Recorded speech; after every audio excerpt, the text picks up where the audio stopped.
हाँ जी, जो बच्चों को सबसे ज़्यादा प्रॉब्लम आती है वो आती है असर्शन रीजंस और केस स्टडी सॉल्व करने में। सबसे ज़्यादा ही प्रॉब्लम इन दो टॉपिक्स में आती है और जैसे जैसे एडवांसमेंट बढ़ती जा रही है इनकी वेटेज भी उतनी ही बढ़ती जा रही है। आप देखोगे हर एग्ज़ाम में आपको असर्शन रीजन के क्वेश्चंस देखने को मिलेंगे, केस स्टडी देखने को मिलेगी। आज के लेक्चर में हम क्लास टेंथ मैथ्स के पहले दो चैप्टर 1 एंड चैप्टर 2, इन दो चैप्टर्स के रिलेटेड असर्शन रीजन के क्वेश्चंस करेंगे as well as case studies cover करेंगे सो दैट आपको जितनी भी प्रॉब्लम्स हैं इन टॉपिक में वो आपकी सारी क्लियर हो जाए। मतलब हमने कौन कौन से दो चैप्टर इस क्लास में कवर करने हैं। सबसे पहले हमने रियल नंबर्स के बारे में बात करनी है और सेकेंड नंबर पे हमने पॉलिनोमियल्स के बारे में डिस्कशन करनी है। रियल नंबर्स में से आपके पास केस स्टडी आने के चांसेस बहुत ज़्यादा कम है, उसमें से केस स्टडी एज सच बनती भी नहीं है। असर्शन रीजन्स बनते हैं, वो डिस्कस करेंगे। पॉलिनोमियल्स में आपके पास असर्शन रीजन भी बनते हैं as well as case studies भी बनती हैं, उनके आज हम दोनों कवर कर लेंगे। लाइन वाइज मैं आपके साथ हर एक चैप्टर के असर्शन रीजन और केस स्टडीज़ कवर कर लूँगी सो दैट आपकी जो बोर्ड में टेंशन रहती है असर्शन रीजन की वो आपकी टेंशन ना रहे। स्टार्ट करते हैं हमारा पहला क्वेश्चन। सबसे पहले तो आपको असर्शन रीजन क्वेश्चंस में होता क्या है, चाहे ये बेसिक का बच्चा है चाहे स्टैंडर्ड का बच्चा है, दोनों के लिए ही हेल्पफुल है। आपके पास दो स्टेटमेंट्स आएंगी, एक का नाम होगा असर्शन, दूसरे का नाम होगा रीजन। ठीक है, आपके पास चार ऑप्शंस आएंगे। पहला ऑप्शन क्या बोलेगा कि दोनों ही चीज़ें ट्रू हैं, आपके असर्शन भी ट्रू है और रीज़न भी ट्रू है, और जो आपका रीज़न है वो बिल्कुल करेक्ट बता रहा है असर्शन के बारे में। अगर आपको लग रहा होगा असर्शन के बाद आप अपने माइंड में सोचा करो वाई। अगर आपके पास वाई का आंसर रीजन में पड़ा होता है, चाहे मैथ्स है चाहे साइंस है चाहे एसएसटी है, असर्शन रीजन करने का सबसे बेस्ट तरीका ही यही है। अगर आपके असर्शन के वाई का आंसर रीजन में पड़ा है then go with the first option.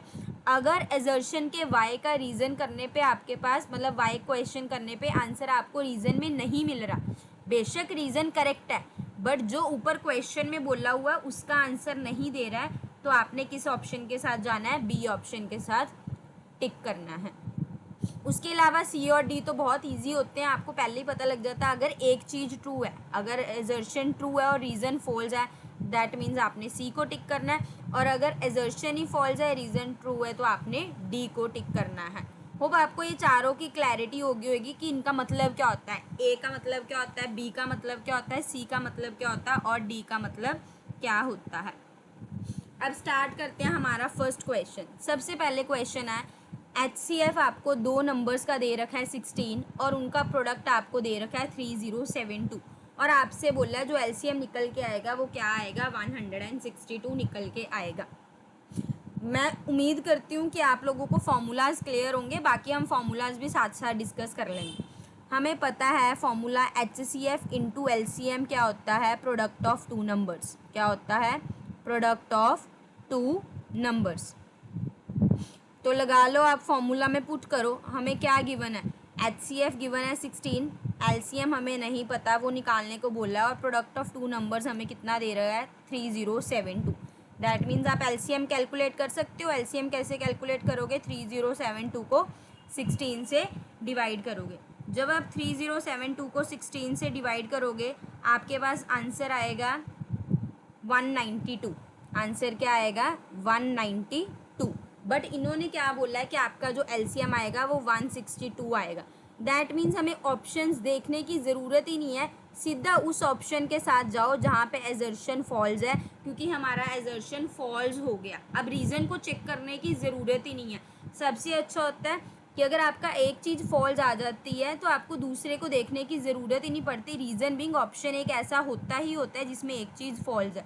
तो आप देख लो असर्शन फॉल्स किस ऑप्शन में है, असर्शन इज़ फॉल्स, तो ऑटोमेटिकली रीज़न आपका ट्रू हो जाएगा। फिर भी हम रीज़न को मूव कर लेते हैं।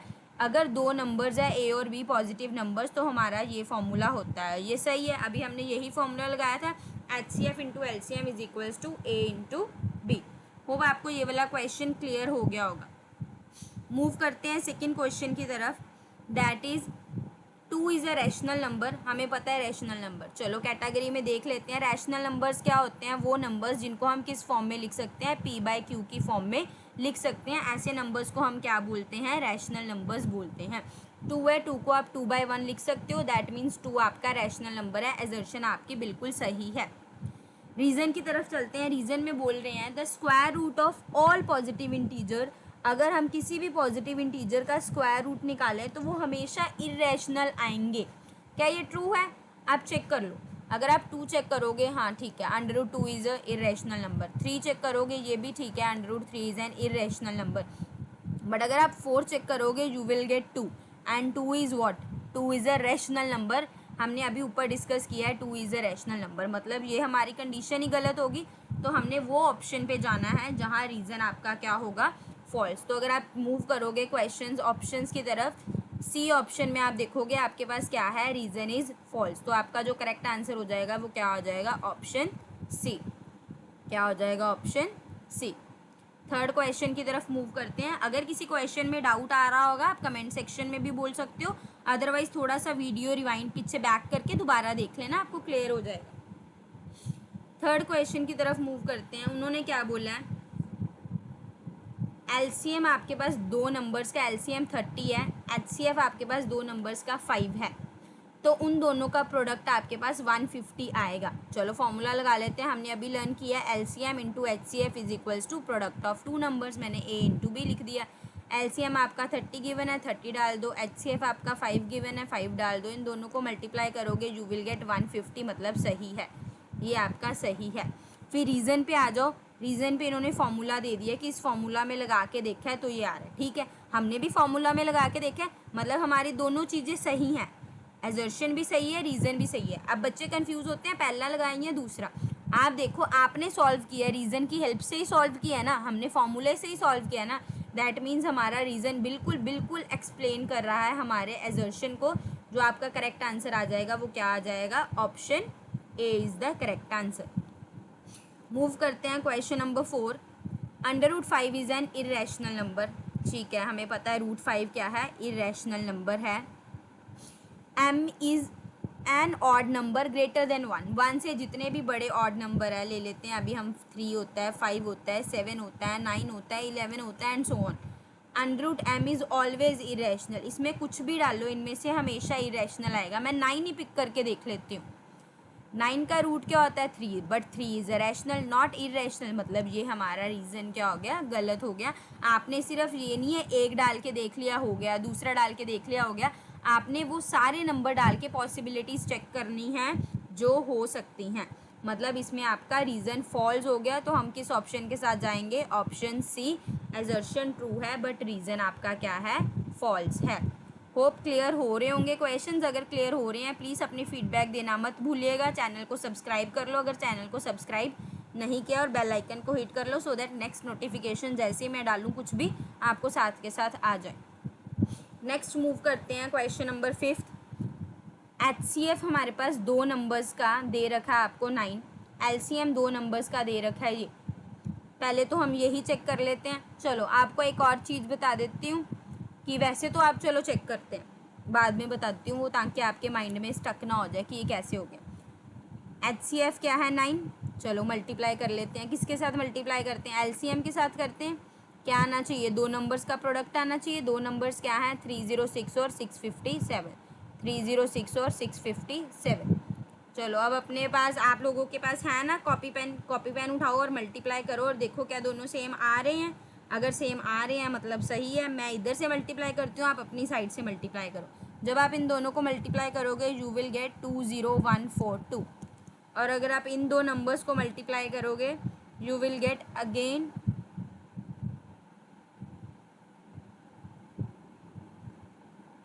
20, एक सेकेंड,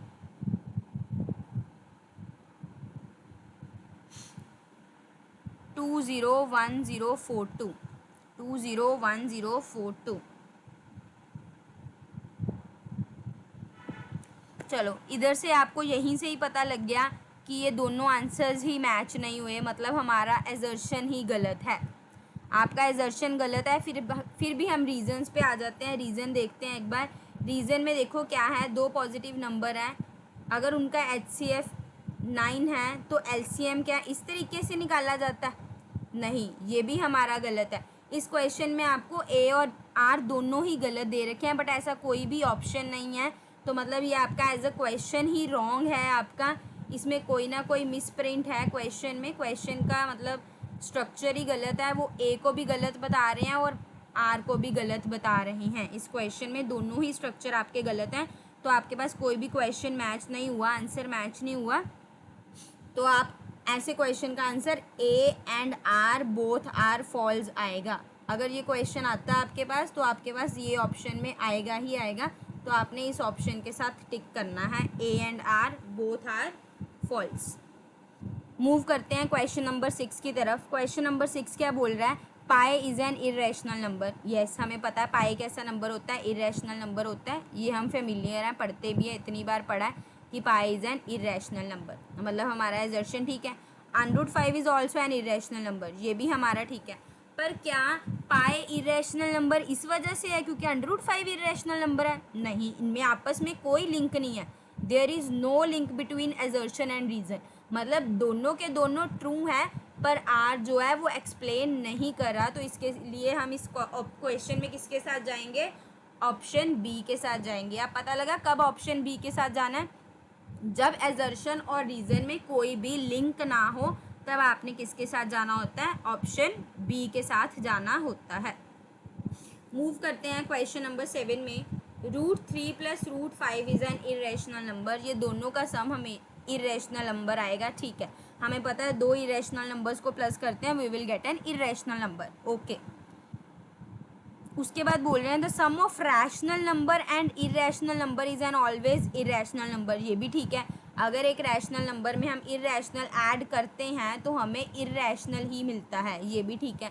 पर क्या जो हमारा एजर्शन था वो रैशनल और इरेशनल के बारे में बता रहा था? नहीं ना, हमारा ये भी इरेशनल था और ये भी हमारा इरेशनल था। हमने दोनों इरेशनल को निकाल के इरेशनल बोला था, बट रीज़न में बोल रहे हैं रैशनल और इरेशनल इरेशनल है, ये भी सही है, रीज़न भी सही है, पर रीज़न एजर्शन को एक्सप्लेन नहीं कर रहा, रीज़न अपना अलग फैक्ट बता रहा है। तो इसलिए हम इस क्वेश्चन में भी किसके साथ जाएंगे, ऑप्शन बी के साथ जाएंगे, बिकॉज लिंक नहीं कर रहा। हाँ, अगर इसमें यहाँ आपके पास इरेशनल लिखा होता, मैं आपको दूसरा फैक्ट भी बता देती हूँ साथ में ही, अगर यहाँ इरेशनल और इरेशनल लिखा होता तो आप ए के साथ मूव करते, क्योंकि यही आपको ऑप्शन एजर्शन पूछ रहा है। बट अभी एजर्शन में दोनों इरेशनल है और रीज़न में एक रैशनल और इरेशनल है, इसलिए हम किसके साथ जाएंगे, ऑप्शन बी के साथ जाएंगे। 8th क्वेश्चन में आ जाओ। चलो 8th क्वेश्चन में आपको होमवर्क देती हूँ, देखती हूँ आप लोग कर पाते हो या नहीं।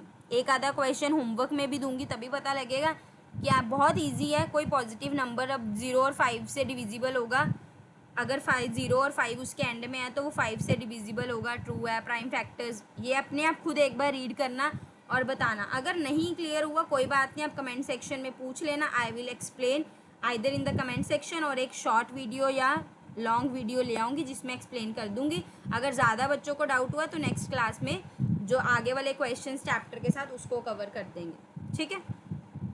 8th क्वेश्चन आपका होमवर्क में आ गया और एक 9th क्वेश्चन होमवर्क में दे देती हूँ। 9th भी दे दूँ होमवर्क में, सिंपल ही है, HCF और LCM दे रखा है, एक नंबर। चलो ये कर लेते हैं क्योंकि ये न्यूमेरिकल टाइप क्वेश्चन है ना। देखो उन्होंने क्या बोला, एक HCF आपको दे रखा है 5, LCM आपको दे रखा है 150, उसके बाद आपको 1 नंबर भी दे रखा है जो कि 15 है, और आपसे बोला है जो अदर नंबर है वो कैलकुलेट करो, अदर नंबर कैलकुलेट करो।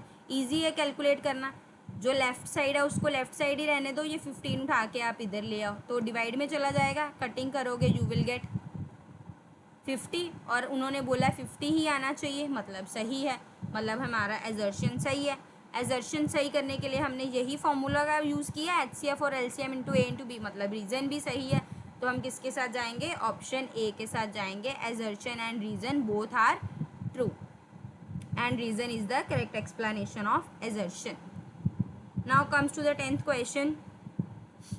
100 can be expressed as a product of primes. क्या 100 को आप प्रोडक्ट ऑफ प्राइम्स में लिख सकते हो? हाँ जी लिख सकते हैं। कैसे लिखेंगे, LCM ले लेते हैं 100 का, प्राइम फैक्टराइजेशन कर लेते हैं।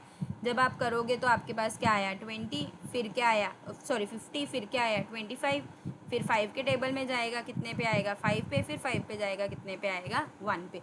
मतलब हम 100 को कैसे लिख सकते हैं, 2 इंटू 2 इंटू 5 इंटू 5। 2 भी हमारा प्राइम नंबर है, ये भी 2 प्राइम नंबर है, ये भी 5 प्राइम नंबर है, ये भी 5 प्राइम नंबर है, मतलब एजर्शन ठीक है। Reason 100 is a composite number, ये भी ठीक है। 100 कंपोजिट नंबर है और हमें पता है कंपोजिट नंबर्स को ही हम लिख सकते हैं as a product of prime, मतलब एजर्शन और रीज़न हमारा करेक्ट एक्सप्लेनेशन बता रहा है। तो हमने किस ऑप्शन के साथ जाना है, option A is the correct answer of this question. Hope आपको ये भी क्वेश्चन क्लियर हो गया होगा। अगर अच्छी लग रही है वीडियो को लाइक कर दो और कमेंट सेक्शन में अपना फीडबैक दे दो, और चैनल को सब्सक्राइब नहीं किया तो चैनल को सब्सक्राइब कर दो। Next 11th question, under root P is an irrational number where P is a prime number. जब भी कोई भी प्राइम नंबर को रूट में लिखोगे वो हमेशा इरेशनल नंबर होगा। क्या ये सही है? हाँ जी सही है, क्योंकि आप कोई भी उठा लो, 11 ले लो, 9 ले लो, 9 तो प्राइम नंबर है ही नहीं, सॉरी, 7 ले लो, 5 ले लो, ये सारे क्या है, प्राइम नंबर्स भी हैं और इनका स्क्वायर रूट हमारा इरेशनल नंबर भी है, मतलब ये वाला रीज़न एजर्शन आपका ठीक है। अब रीज़न की तरफ जाते हैं। रीज़न में वो क्या बोल रहे हैं, square root of any prime number is an irrational number, ये भी ठीक है। किसी भी प्राइम नंबर का स्क्वायर रूट आपका क्या होता है, इरेशनल नंबर ही होता है। तो हमारा ऑप्शन क्या हो जाएगा, ऑप्शन ए। इसी के साथ आपका चैप्टर नंबर 1 वाइंड अप हो गया। जो चैप्टर नंबर 1 था हमारा रियल नंबर्स का, वो क्लियर हो गया। जिनको और भी कोई क्वेश्चंस और चाहिए कि मैम और प्रैक्टिस करवा दो या एमसीक्यूज़ की प्रैक्टिस करवा दो, कमेंट सेक्शन में लिख देना, मैं आपके नेक्स्ट वीडियो उसी हिसाब से ले आऊँगी। अब स्टार्ट करते हैं हमारा चैप्टर 2, जो हमारा चैप्टर है पॉलिनोमियल्स।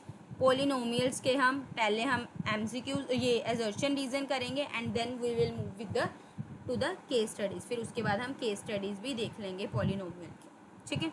स्टार्ट करते हैं हमारा फर्स्ट क्वेश्चन पॉलिनोमियल्स का, that is question number 12 of today's class.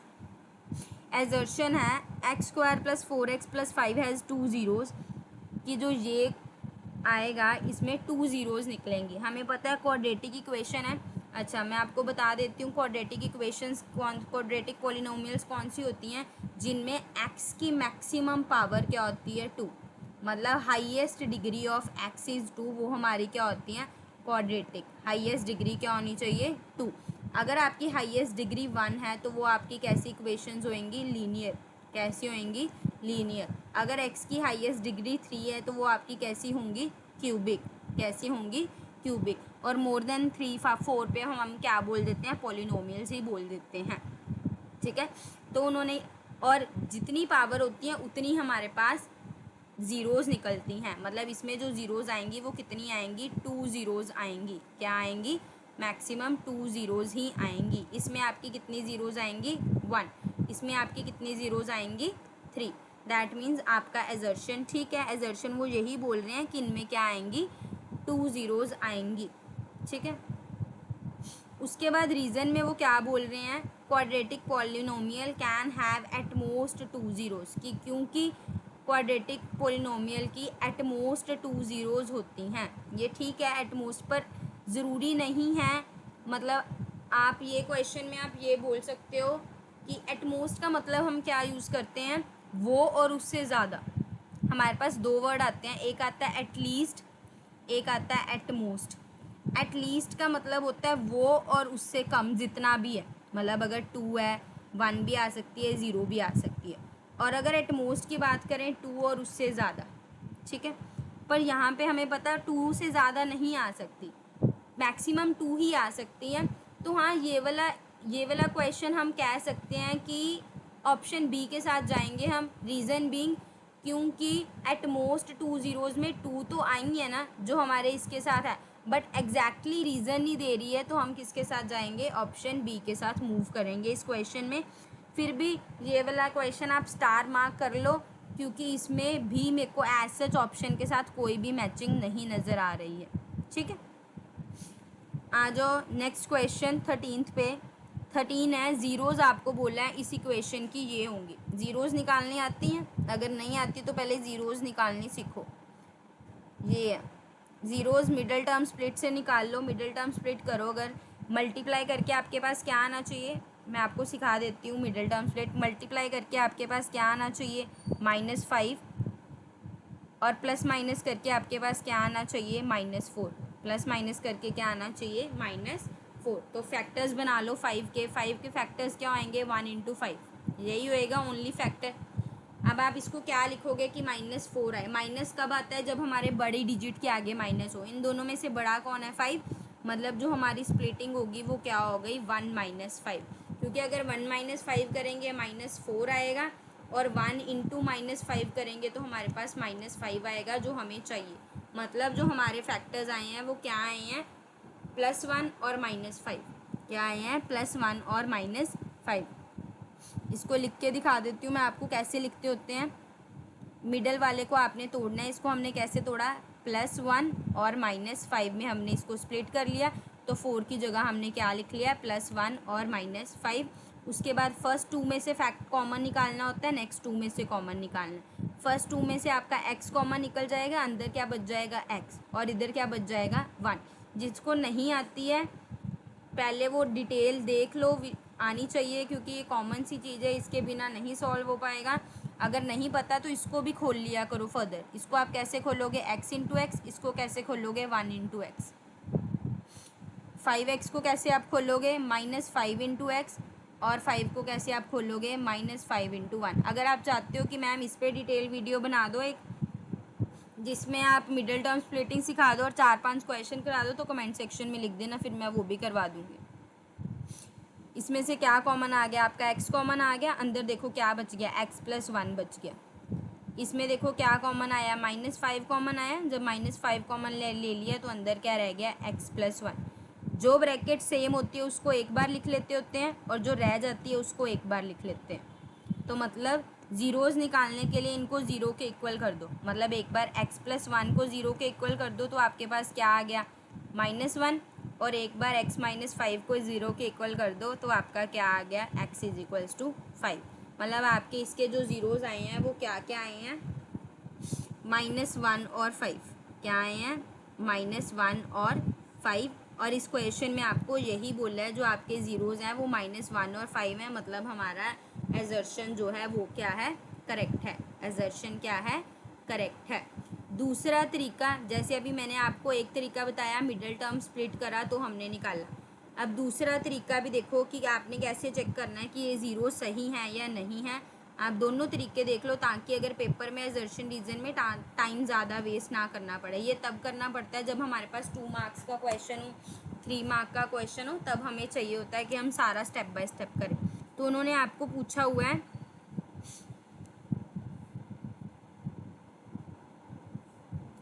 कि देखो रीज़न में क्या दिया हुआ है कि अगर हमारे पास 2 ज़ीरोज़ हैं, ये एक 2 + √3 है और एक हमारी क्या है, 2 - √3 है, उसकी इक्वेशन ये बनेगी।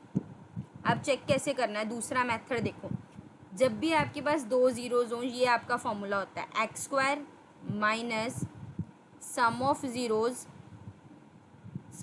Zeros into x plus product of zeros. ये आपका दूसरा मेथड है इक्वेशन निकालने का। पहले हम रीज़न पे मूव कर लेते हैं, क्योंकि हमने देख लिया है एजर्शन हमारा ठीक है। रीज़न पे आ जाते हैं। एक ज़ीरो क्या है, 2 + √3, दूसरी ज़ीरो क्या है, 2 - √3। एक क्या है 2 + √3 और एक क्या है 2 - √3। चलो डाल देते हैं। पहले सम ऑफ ज़ीरोज़ निकाल लेते हैं, मतलब इन दोनों को प्लस करके निकाल लेते हैं। कैसे आएगा इनको प्लस करके,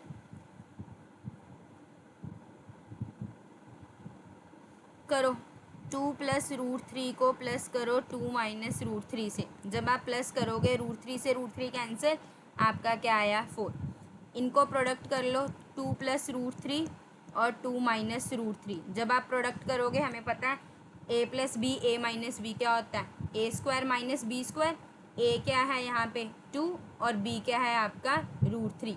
दैट मीन्स हमने यहाँ पे फॉर्मूला लगाया a² - b² का।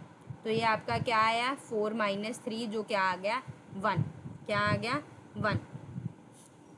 अब वैल्यू इसमें डाल दो, x² माइनस सम कितना आया था आपका 4, प्रोडक्ट कितना आया था 1। ये आना चाहिए। क्या देखो यही गिवन है, नहीं, यहाँ पे आपको 7 गिवन है। मतलब आपका रीज़न क्या हो गया, गलत हो गया। रीज़न क्या हो गया, गलत। तो जो ऑप्शन में एजर्शन सही है और रीज़न गलत है, मतलब ऑप्शन सी इसका क्या हो जाएगा करेक्ट आंसर। अब यही अगर मैंने फर्स्ट पार्ट में चेक करना होता कि मेरी ये ज़ीरो सही है या नहीं है, तो मैं दूसरा मेथड क्या करती। एक तो मैंने आपको मिडिल टर्म स्प्लिट दिखा दिया कि आप ये मेथड कर लो तो आपको क्लियर हो जाएगा। अब दूसरा मेथड, ये जो फॉर्मूला मैंने अभी लिखा है इसको यूज़ करते हैं ताकि आपको दोनों मेथड्स आ जाएं, क्योंकि जितना मेथड्स आएंगे उतना आपको फ़ायदा होगा इन फ्यूचर में, ताकि जहाँ आपका टाइम बच सके वहाँ पे आप अपना टाइम बचा पाओ। हमें तो मेन टाइम बचाना होता है एजर्शन रीजन के क्वेश्चंस में। आपके पास ये दो रूट्स निकलनी चाहिए, ये पूछ रहे हैं। पहले तो क्या कर लो, इन दोनों का सम कर लो, 5 + -1। जब आप सम करोगे आपके पास क्या आएगा 4। फिर इनका प्रोडक्ट चेक कर लो, जब इनका प्रोडक्ट करोगे आपके पास क्या आएगा -5।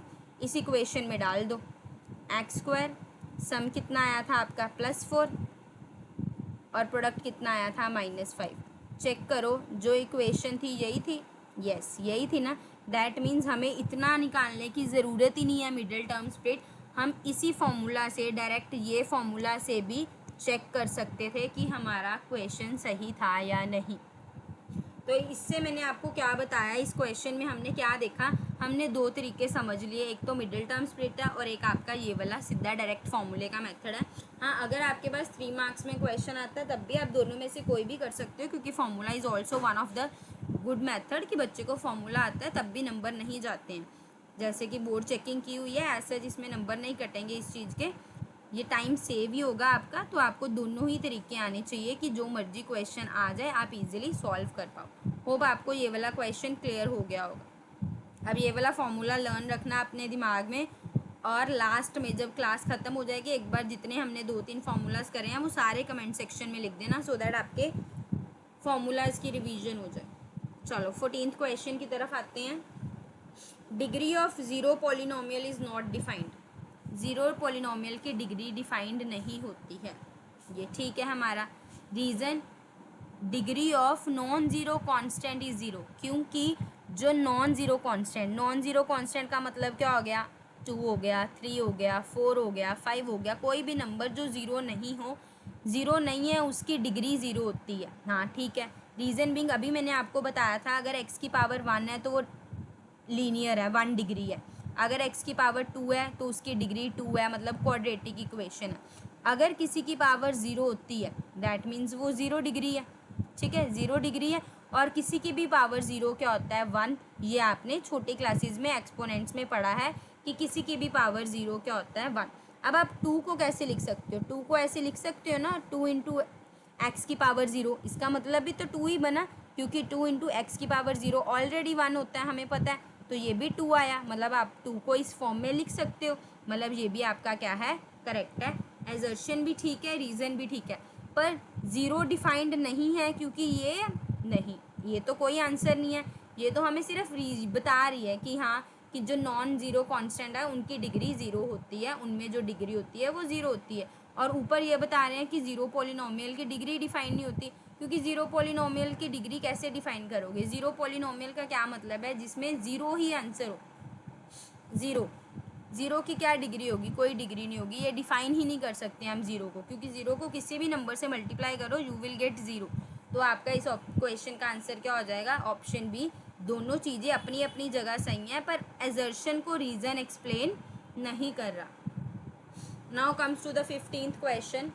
2 ज़ीरोज़ हमें दे रखे हैं और बोल रहा है कि ये क्वाड्रेटिक इक्वेशन बनेगी। अभी मैंने आपको फॉर्मूला बताया था क्या, x² minus sum of zeros into x plus product of zeros is equals to 0। यही पढ़ा था अभी हमने, तो इसी को यूज़ करते हैं हम सॉल्व करने के लिए। 2 और 3 है, इनको अगर सम करोगे तो कितना आएगा 5, सम करोगे कितना आएगा 5। 2 और 3 को प्रोडक्ट करोगे तो कितना आएगा 6, कितना आएगा 6। देखो यही आ रही है, सही है, मतलब हमारा एजर्शन क्या है सही है। रीज़न में क्या बोल रहे हैं वो कि अगर हमारे पास 2 ज़ीरोज़ हैं क्वाड्रेटिक पॉलिनोमियल की अल्फ़ा और बीटा, तो उसकी पॉलिनोमियल हम इस तरीके से निकालते हैं। हाँ, मैंने भी वही किया, बस मैंने सम लिख दिया, इन्होंने सम को क्या लिख दिया अल्फ़ा प्लस बीटा लिख दिया। इसका मतलब भी क्या है, सम ऑफ ज़ीरोज़ है, और प्रोडक्ट को क्या लिख दिया, अल्फ़ा इंटू बीटा। इससे आपको क्या पता लगा कि जो ज़ीरोज़ हैं उनको हम क्या नाम से बुला लेते हैं, अल्फ़ा और बीटा से डिनोट कर लेते हैं।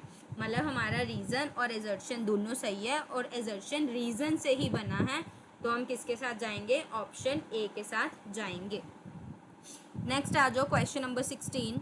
The polynomial has 4 zeros. ये पॉलिनोमियल की 4 ज़ीरोज़ होंगी, ठीक है, क्योंकि मैंने अभी आपको बताया जितनी मैक्सिमम पावर है उतनी ज़ीरोज़ हैं। अब यहाँ पे x की मैक्सिमम पावर 4 है, मतलब इसकी 4 ज़ीरोज़ होंगी। ये हमारा एजर्शन सही है। उसके बाद वो बोल रहे हैं अगर px को हम इससे डिवाइड करें तो रिमाइंडर हमारा ये बनता है। ये भी आपका ठीक है, ये आपका रूल होता है, तो ये आपको पता होना चाहिए। बट इस रूल से हमारा ज़ीरोज़ का क्या कनेक्शन है, कोई कनेक्शन नहीं है। मतलब इस क्वेश्चन का आंसर क्या है, ऑप्शन बी। 17th क्वेश्चन पे आ जाओ। If 1 0 is the reciprocal of other than k is 2। वो क्या बोल रहे हैं कि अगर आपकी इस पोलिनोमियल की एक ज़ीरो दूसरे ज़ीरो की रेसिप्रोकल है, मतलब अगर अल्फ़ा सपोज़ कुछ भी है, अल्फ़ा है, जो आपका बीटा होगा वो क्या होगा, 1/अल्फ़ा होगा। वो आपका क्या होगा, 1/अल्फ़ा होगा। तो जब आप इसको सॉल्व करोगे तो आपके पास k की वैल्यू 2 आएगी। क्या आएगी, k की वैल्यू 2।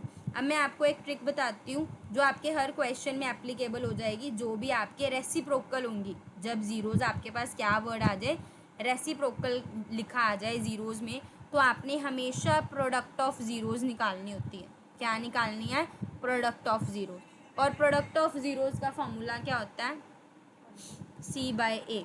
क्या होता है, c/a। अब आप बोलोगे मैम c और a क्या होता है, चलो वो भी हल्का सा बता देती हूँ।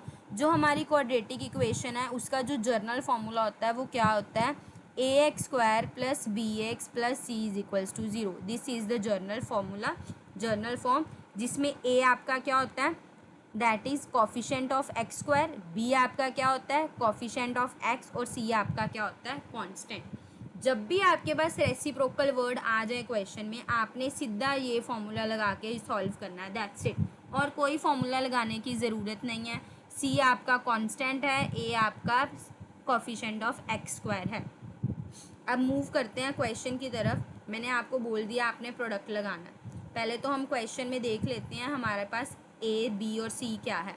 अगर क्वेश्चन में जाओ, this is your a, this is b and this is c। मैंने क्या बोला है, प्रोडक्ट लगाना है जो c/a होता है। क्या होता है, c/a।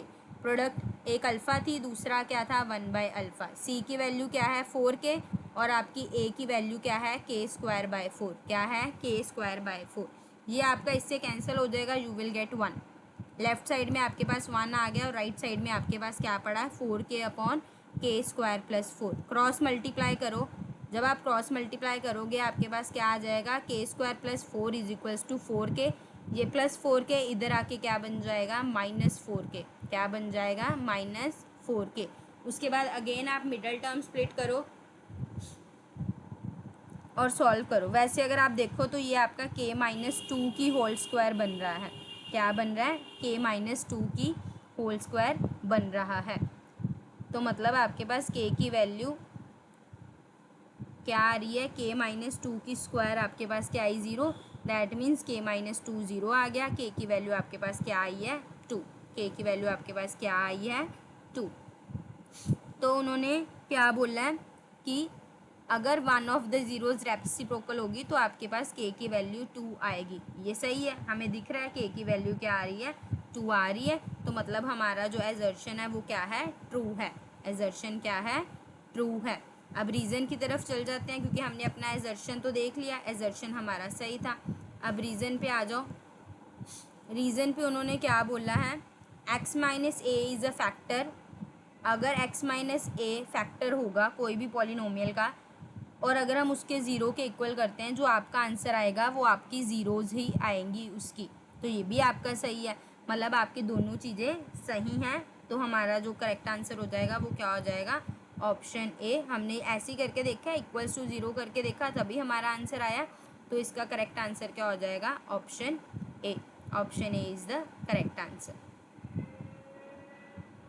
चलो 18th क्वेश्चन पे आ जाओ।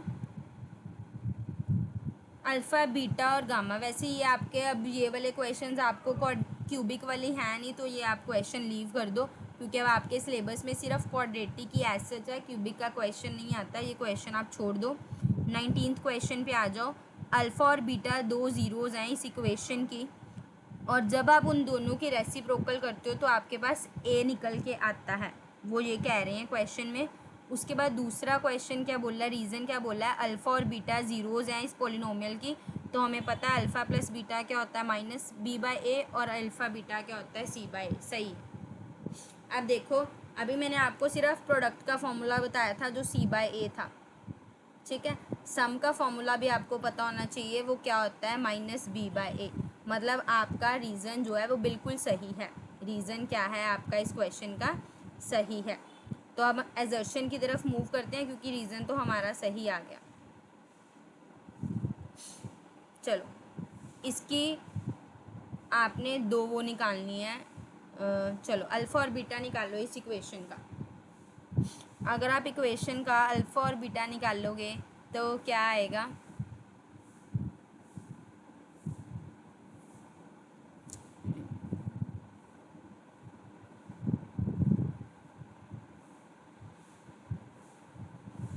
ये देखो मैं आपको बताती हूँ इसको सिंपल तरीके से। देखो, अगर आप, हमें पता है जो ये वाला होता है माइनस, इक्वेशन हमने ये देखी थी ना, sum plus into X is equals to product is equals to zero, ये हमने देखा था, राइट। अगर आप ये देखो, दैट मीन्स अगर अल्फ़ा और बीटा सम है, तब आपका जो आंसर आना चाहिए वो क्या आना चाहिए, ए बाय वन। क्या आना चाहिए, ए बाय वन। पर ये क्या बोल रहे हैं कि अगर दो ज़ीरोज़ ए और बी हैं, उनका रेसिप्रोकल करोगे तो ए आएगा, ये तो गलत है। हमने अभी देखा है, क्या देखा था हमने, कि जो सम होता है, अभी मैंने आपको बताया था सम का फॉर्मूला क्या होता है, माइनस बी बाय ए। क्या होता है, माइनस बी बाय ए। इनका सम कर लो, सम करोगे क्या आएगा, अल्फ़ा प्लस बीटा। इक्वेशन में ए क्या है 1, बी क्या है माइनस ए। सॉल्व करो, minus of minus A upon 1, minus से माइनस कैंसिल, मतलब आपका अल्फ़ा प्लस बीटा की वैल्यू ए आ रही है। क्या आ रही है, अल्फ़ा प्लस बीटा की वैल्यू ए आ रही है, और ये बोल रहे हैं 1 bye alpha plus 1 by beta की वैल्यू ए। तो ये आपका गलत हो गया, आपका एजर्शन यहाँ पे गलत हो गया और रीज़न सही हो गया। 20th क्वेश्चन पे आते हैं। 20th क्वेश्चन में उन्होंने क्या बोला है, हमारे पास अल्फ़ा और बीटा क्या है, रूट्स हैं इक्वेशन के, और आपको एक इक्वेशन ये दे रखी है और बोला है P54 निकलेगा, ये प्रूफ करना है। पहले तो हम देख लेते हैं। अभी मैंने आपको बोला था जब भी क्वाड्रेटिक इक्वेशन दी हो, अल्फ़ा प्लस बीटा आप क्या होता है माइनस बी बाई ए होता है। इसमें आप देखो बी, ए क्या है 1 और बी क्या है -3, पुट कर दो तो आपके पास क्या आ गया 3। दैट मीन्स आपके पास एक इक्वेशन आ गई, अल्फ़ा प्लस बीटा इज़ 3।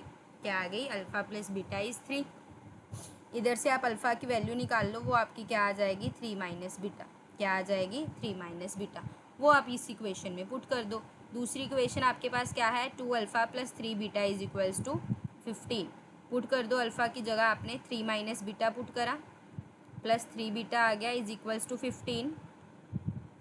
जब आप इसको सॉल्व करोगे you will get 6 minus 2 beta is plus 3 beta is equals to 15।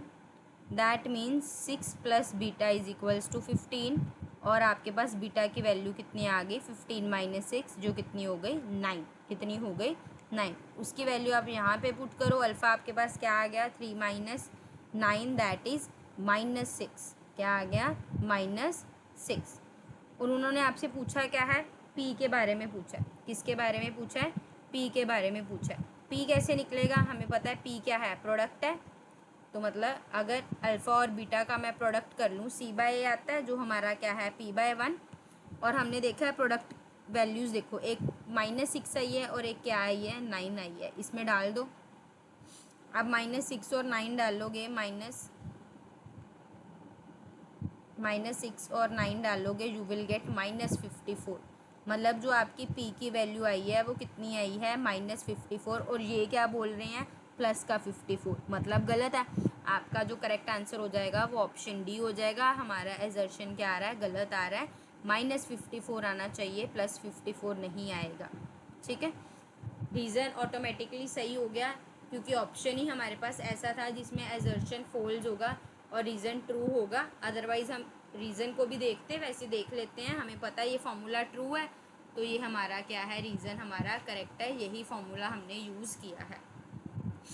21st question में आ जाओ। 21st क्वेश्चन क्या है, the graph of the P x in given figure. यहाँ पे कोई फिगर ही नहीं है, ये क्वेश्चन इनकम्प्लीट है, ये क्वेश्चन छोड़ दो क्योंकि ये क्वेश्चन ही इनकम्प्लीट है, यहाँ पे कोई ग्राफ दिया ही नहीं हुआ है, ये छोड़ दो क्वेश्चन। 21st क्वेश्चन आप क्रॉस कर दो क्योंकि इनकम्प्लीट है। 22nd क्वेश्चन पे आ जाओ। उन्होंने क्या बोला, जो पॉलिनोमियल है ये, इसमें सिर्फ और सिर्फ एक रियल ज़ीरो आएगी। क्या आएगी, 1 रियल ज़ीरो मिलेगी। देख लेते हैं, एक्स क्यूब प्लस एक्स, अगर मैं इसमें से एक्स कॉमन लूँ तो क्या आएगा, x square minus 1, sorry x square plus 1। फिर हम उसके बाद ज़ीरोज़ कैसे निकालते हैं, जो हमारे फैक्टर्स आते हैं इसको भी ज़ीरो के इक्वल कर लेते हैं और इसको भी ज़ीरो के इक्वल कर लेते हैं। जब इसको ज़ीरो के इक्वल करा तो ये आ गया, ठीक है। जब एक्स स्क्वायर प्लस 1 को ज़ीरो के इक्वल करा तो आपके पास रियल ना आके क्या आएंगी, इमेजनरी आएंगी। क्या आएंगी, इमेजनरी आएंगी।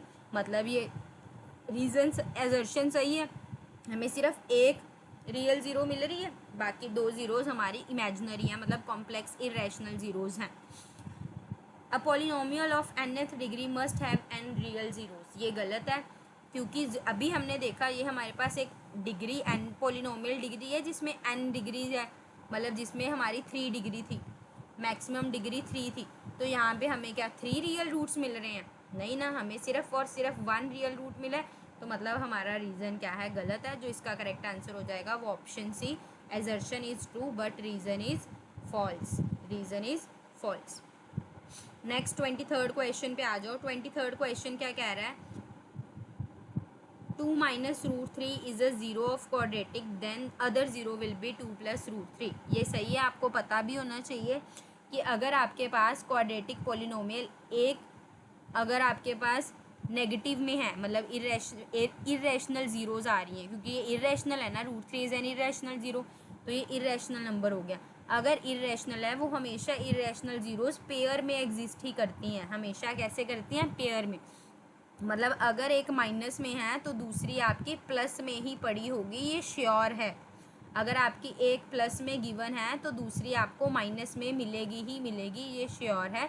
तो ये दोनों ही ठीक है, एजर्शन भी ठीक है, रीज़न भी ठीक है। और एजर्शन और रीज़न क्या है, रीज़न जो है वो एजर्शन की करेक्ट एक्सप्लेनेशन को बता रहा है। तो हम किसके साथ जाएंगे, ऑप्शन ए के साथ इस क्वेश्चन में मूव करेंगे। उसके बाद आ जाओ 24th क्वेश्चन। 24th क्वेश्चन क्या बोल रहा है, x3 is a polynomial of degree 2। यहीं पे गलत हो गया, 3 है मतलब ये डिग्री मैक्सिमम 3 है, तो हमारा एजर्शन ही गलत हो गया, एजर्शन रॉन्ग, ऑप्शन डी में है। तो उसका क्वेश्चन का आंसर क्या हो जाएगा, ऑप्शन डी। हमने अब सारे ये एजर्शन रीज़न कवर कर लिए चैप्टर 2 के।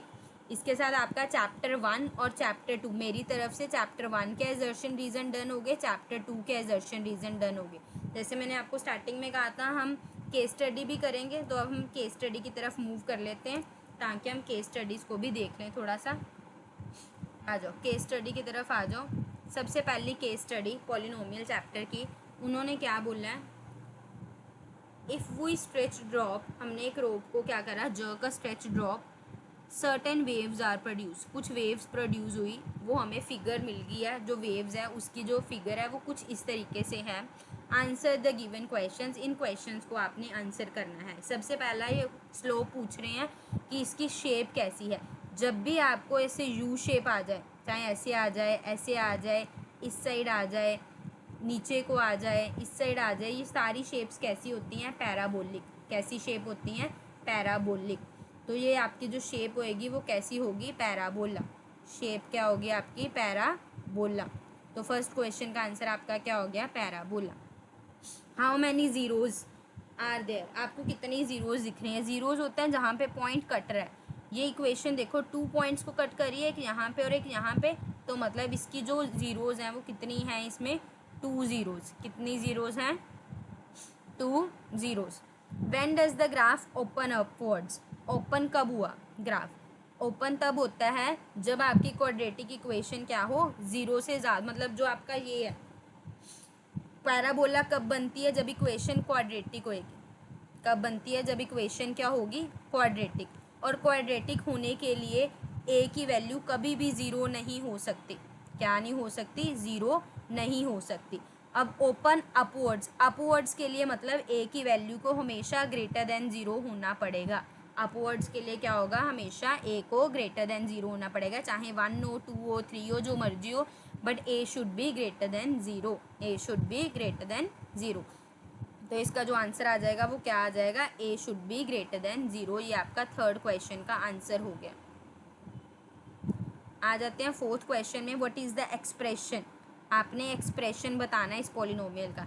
सिंपल सी बात है, एक्सप्रेशन के लिए आप ज़ीरोज़ पे मूव कर जाओ। यहाँ पे लिख देती हूँ मैं इसका आंसर। एक्सप्रेशन के लिए ज़ीरोज़ देखो, ज़ीरो एक आपकी कहाँ पे आ रही है? -1 पॉइंट पे आ रही है, और एक ज़ीरो आपकी कहाँ पे आ रही है? 4 पे आ रही है। कहाँ पे आ रही है? 4 पे। और एक्सप्रेशन का फॉर्मूला क्या होता है? x² minus sum into X plus product is equals to zero, plus product is equals to zero. दोनों का सम देख लो, -1 और 3, 4 को सम करोगे तो आपका क्या आएगा? 3। तो यहाँ पे क्या आ जाएगा? 3x। और अगर दोनों का प्रोडक्ट करोगे तो आपके पास क्या आएगा? -4। तो मतलब यहाँ पे आपके पास क्या आ जाएगा? -4। जो आपकी इक्वेशन बनेगी वो क्या बन जाएगी? x² minus 3x minus 4 is equals to zero. ये आपका फोर्थ पार्ट का आंसर हो गया। और फिर ये आपसे पूछ रहे हैं फिफ्थ पार्ट में कि ज़ीरोज़ बता दो क्या है। ज़ीरोज़ हमने अभी देखा इस क्वेश्चन की, ज़ीरोज़ क्या है? -1 एंड 4। तो इसका आंसर क्या हो जाएगा? -1 एंड 4। -1 एंड 4। होप आपको फर्स्ट केस स्टडी क्लियर होगी। अगर नहीं क्लियर होगी तो एक बार वीडियो को पीछे बैक करके देख लो। अगर तब भी नहीं क्लियर होगी तो आप क्या करो, कमेंट सेक्शन में पूछ लो क्या नहीं समझ आया, मैं आपको दोबारा एक्सप्लेन कर दूँगी। सेकंड केस स्टडी की तरफ मूव करते हैं। सेकंड केस स्टडी में क्या बोल रहे हैं? एक पार्क है शक्ति नगर में, दिल्ली में। वहाँ पे स्विंग्स लगी हुई हैं रबर और आयरन चेन से। तनिष्क है जो स्टडी कर रहा है क्लास 10th में, उसने क्या नोटिस किया? एक मैथमेटिकल शेप नोटिस करी है। उसने शेप ड्रॉ करी स्विंग्स के अपने नोटबुक पे, तो उसके माइंड में क्वेश्चंस आ रही है, उन क्वेश्चंस के आंसर दो। ये आपके पास शेप आ गई। आपको अभी मैंने बताया था ये शेप कैसी होती है? पैराबोला। तो पहले क्वेश्चन का आंसर तो क्या आ गया? शेप कैसी है? पैराबोला। कैसी है? पैराबोला। सेकंड क्वेश्चन है how many zeros are there in the parabola? Parabola में कितनी ज़ीरोज़ हैं? ये देखो कितने पॉइंट्स पे कट रही हैं? 2 पॉइंट्स पे कट हो रही है, मतलब इसमें कितनी ज़ीरोज़ हैं? 2। कितनी ज़ीरोज़ हैं? 2। What are the zeros? Zeros कौन कौन सी हैं? कौन कौन सी ज़ीरो है? ये देखो, ये कौन सा पॉइंट है? -1, और ये कौन सा पॉइंट है? 3। मतलब इसका आंसर क्या हो गया? -1 एंड 3। क्या हो गया? -1 एंड 3। उसके बाद एक्सप्रेशन बोला। एक्सप्रेशन निकालने का तरीका क्या होता है? x² minus sum into X plus product is equals to zero, plus product is equals to zero. तो x² का x² आ गया, इन दोनों का सम करोगे तो क्या आएगा? 2x, और इन दोनों को प्रोडक्ट करोगे तो क्या आएगा? -3। तो आपका क्वेश्चन का आंसर क्या आ गया? x² minus 2x minus 3। Last question है what is the value of the polynomial if x is 1? अगर हम x की जगह 1 पुट कर देंगे तो वैल्यू क्या आएगी? अब x की जगह 1 पुट कर दो, 1 की स्क्वायर माइनस 2 इंटू 1 माइनस 3। तो 1 की स्क्वायर क्या होता है? 1। 2 इंटू 1 क्या होता है? 2 माइनस 3। तो ये क्या बन गया? 1 माइनस 5 दैट इज़ -4। तो इस क्वेश्चन का आंसर क्या हो गया? -4। होप आपको ये वाली केस स्टडी भी क्लियर होगी। अगली केस स्टडी चैप्टर 3 की है। चैप्टर 2 की 2 ही केस स्टडी थी, वो दोनों केस स्टडी हमने डिस्कस कर ली। होप आपको चैप्टर 1 और 2 बिल्कुल अच्छे से क्लियर हो गया होगा। असर्शन, रीजन और केस बेस्ड क्वेश्चन, ये बोथ बेसिक्स और स्टैंडर्ड दोनों के लिए ही इंपॉर्टेंट है। बाकी चैप्टर्स की भी मैं ऐसे 1 बाय 1 कवर कर लूँगी। इस चैनल को सब्सक्राइब कर लो, बेल आइकन को हिट करना मत भूलना, सो दैट जैसे नेक्स्ट पार्ट आए आपको साथ के साथ नोटिफिकेशन आ जाए। Thank you so much.